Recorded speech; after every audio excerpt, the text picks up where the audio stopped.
موسیٰ نے کہا کہ اللہ فرماتا ہے کہ وہ بیل کام میں لگا ہوا نہ ہو، نہ تو زمین جوتتا ہو اور نہ کھیتی کو پانی دیتا ہو، بے عیب ہو، اس میں کسی طرح کا داغ نہ ہو۔ کہنے لگے اب تم نے سب باتیں درست بتا دی۔ غرض بڑی مشکل سے انہوں نے اس بیل کو ذبح کیا، جبکہ وہ ایسا کرنے والے لگتے نہ تھے۔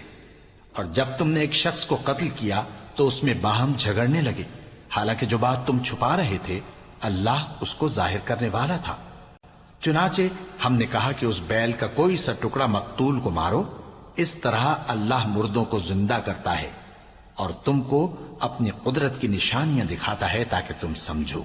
پھر اس کے بعد تمہارے دل سخت ہو گئے، گویا وہ پتھر ہیں یا ان سے بھی زیادہ سخت۔ اور پتھر تو بعضے ایسے ہوتے ہیں کہ ان میں سے چشمے پھوٹ نکلتے ہیں، اور بعضے ایسے ہوتے ہیں کہ پھٹ جاتے ہیں اور ان میں سے پانی نکلنے لگتا ہے، اور بعضے ایسے ہوتے ہیں کہ اللہ کے خوف سے گر پڑتے ہیں، اور اللہ تمہارے کرتوتوں سے بے خبر نہیں۔ مومنو، کیا تم امید رکھتے ہو کہ یہ لوگ تمہارے دین کے قائل ہو جائیں گے؟ حالانکہ ان میں سے کچھ لوگ کلام اللہ یعنی تورات کو سنتے، پھر اس کے سمجھ لینے کے بعد اس کو جان بوجھ کر بدل دیتے رہے ہیں۔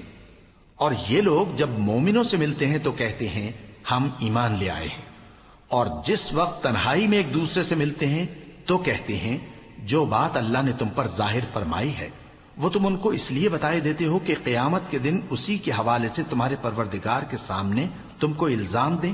کیا تم سمجھتے نہیں؟ کیا یہ لوگ یہ نہیں جانتے کہ جو کچھ یہ چھپاتے اور جو کچھ ظاہر کرتے ہیں اللہ کو سب معلوم ہے؟ اور بعض ان میں ان پڑھ ہیں کہ اپنی آرزوؤں کے سوا اللہ کی کتاب سے واقف ہی نہیں، اور وہ صرف اٹکل سے کام لیتے ہیں۔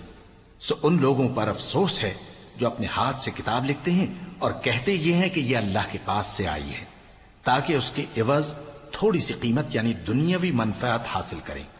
سو ان پر افسوس ہے اس لیے کہ بے اصل باتیں اپنے ہاتھ سے لکھتے ہیں، اور پھر ان پر افسوس ہے اس لیے کہ ایسے کام کرتے ہیں۔